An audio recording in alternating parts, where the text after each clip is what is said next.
Good morning student. B Com part 1 A section और B section के लिए आज का अपना लेक्चर है। ब्रांच अकाउंट अपना स्टार्ट हुआ है और ब्रांच अकाउंट में कुछ प्रॉब्लम देखे थे।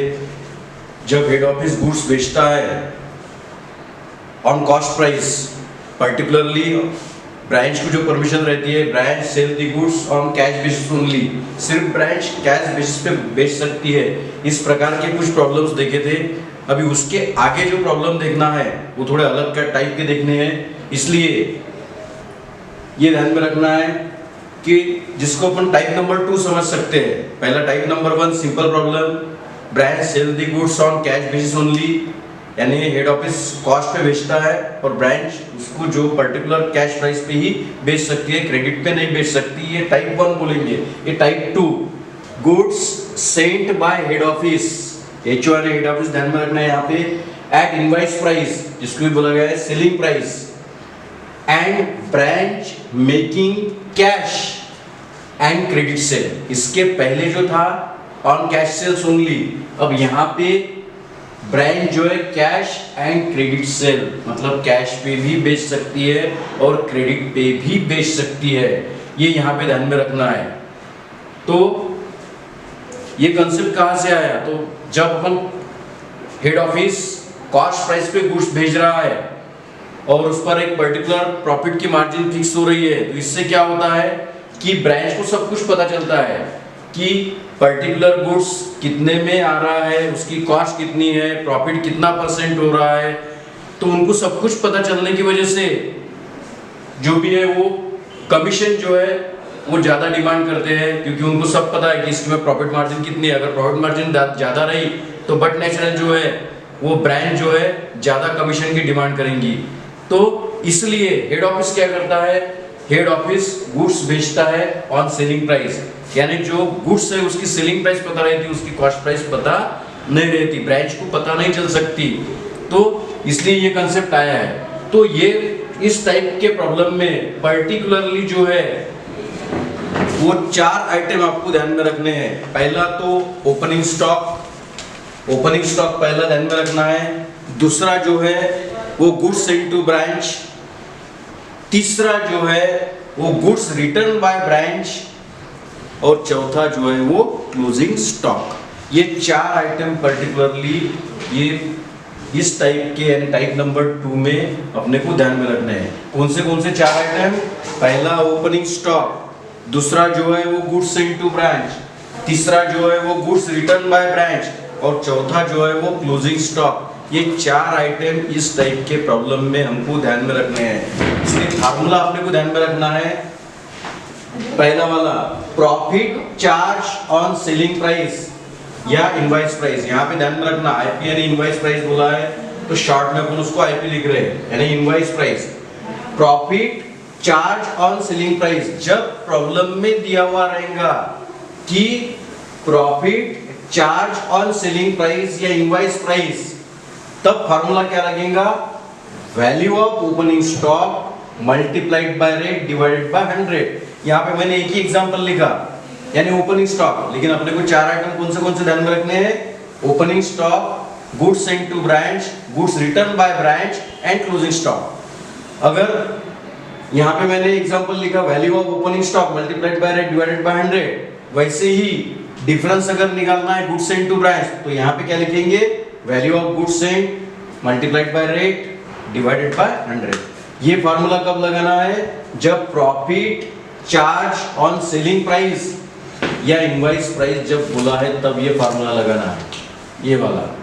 जब प्रॉब्लम में दिया है profit charge on cost price या जिसको बोलेंगे कॉस्ट प्लस कॉस्ट प्राइस या फिर कॉस्ट प्लस, इस टाइप का जब वर्डिंग होगा तब ध्यान में रखना है value of opening stock multiplied by rate divided by 100 plus rate. यहां पर अपन ने सिर्फ ओपनिंग स्टॉक का लिया है, लेकिन प्रॉब्लम में अगर चारों आइटम है opening stock, goods sent to branch, goods return by branch और क्लोजिंग स्टॉक, तो ये चारों के डिफरेंसेस निकालने पड़ेंगे। अब यहाँ पे गुड्स सेंट टू ब्रांच का डिफरेंस निकालना है तो फार्मूला क्या चेंज हो जाएगा? Value of goods sent to branch multiplied by rate divided by 100 plus rate. यानी प्रॉब्लम पढ़ते वक्त ही पहले अपने को देखना है कि ये किस प्रकार का प्रॉब्लम है। ओनली ऑन कैश सेल्स है, cash as well as credit sale है। तो पहले ये आइडेंटिफाई करना है कि कैश सेल्स है या दोनों भी है, cash as well as credit. उसके बाद में दूसरा प्रॉब्लम पढ़ते वक्त देखना है कि हेड ऑफिस ने गुड्स किस प्रकार भेजे हैं, सेलिंग प्राइस पे भेजे हैं या कॉस्ट प्राइस पे भेजे हैं। क्योंकि सेलिंग प्राइस या जिसको बोलेंगे इनवॉइस प्राइस, उसका फार्मूला अलग है और कॉस्ट प्राइस का फार्मूला अलग है। लेकिन ये डिफरेंसेस मैंने सिर्फ यहाँ एक ही एग्जांपल निकाल के दिया, यहाँ भी ओपनिंग स्टॉक लिया, यहाँ भी ओपनिंग स्टॉक लिया, लेकिन चारों इसके डिफरेंसेस निकालने हैं। पहला ओपनिंग स्टॉक, दूसरा गुड्स सेंट टू ब्रांच, तीसरा गुड्स रिटर्न बाय ब्रांच और चौथा जो है क्लोजिंग स्टॉक। अब जरूरी नहीं है कि चारों के चारों आइटम एक प्रॉब्लम में रहेंगे।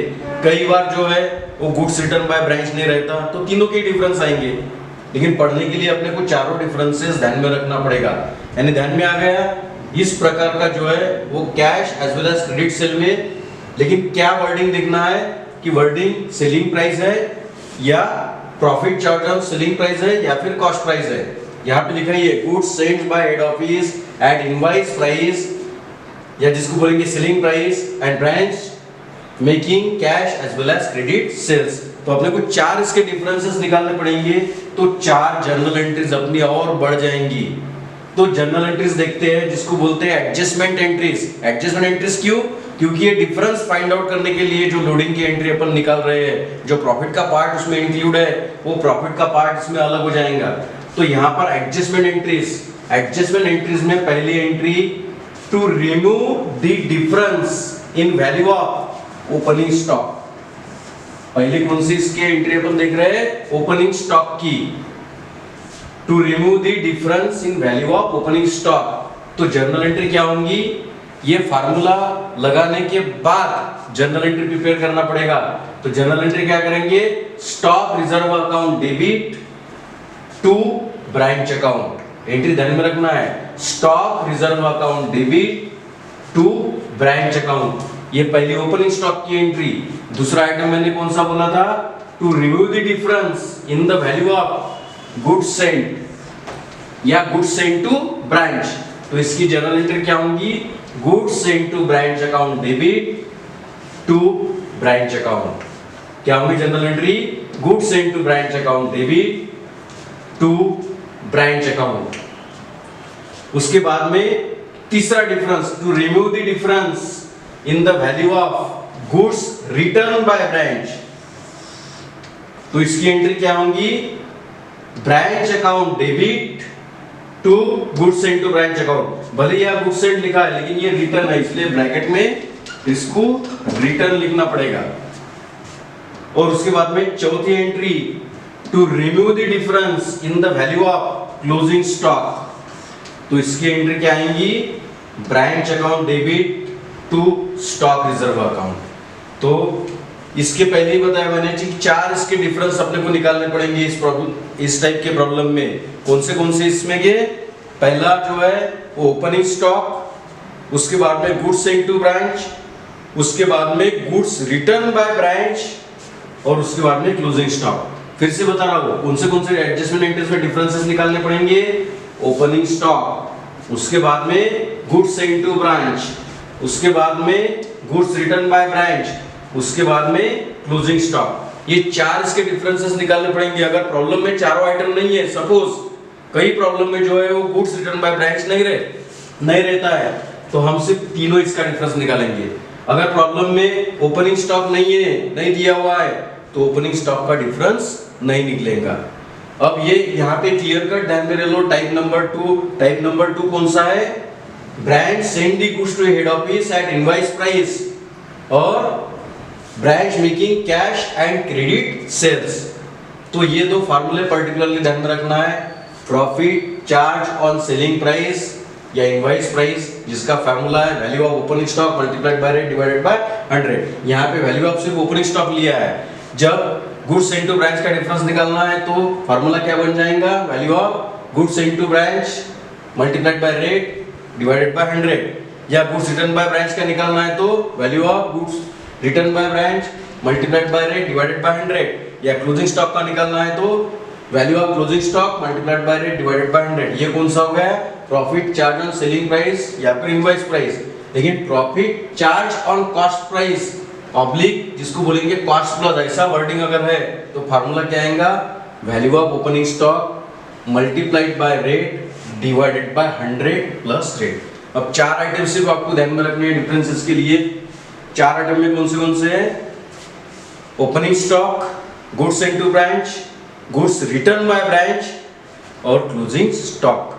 तो अभी नेक्स्ट लेक्चर के लिए जो है इस टाइप के प्रॉब्लम पढ़ के आना है, बाकी नेक्स्ट लेक्चर में कंटिन्यू करेंगे। Thank you.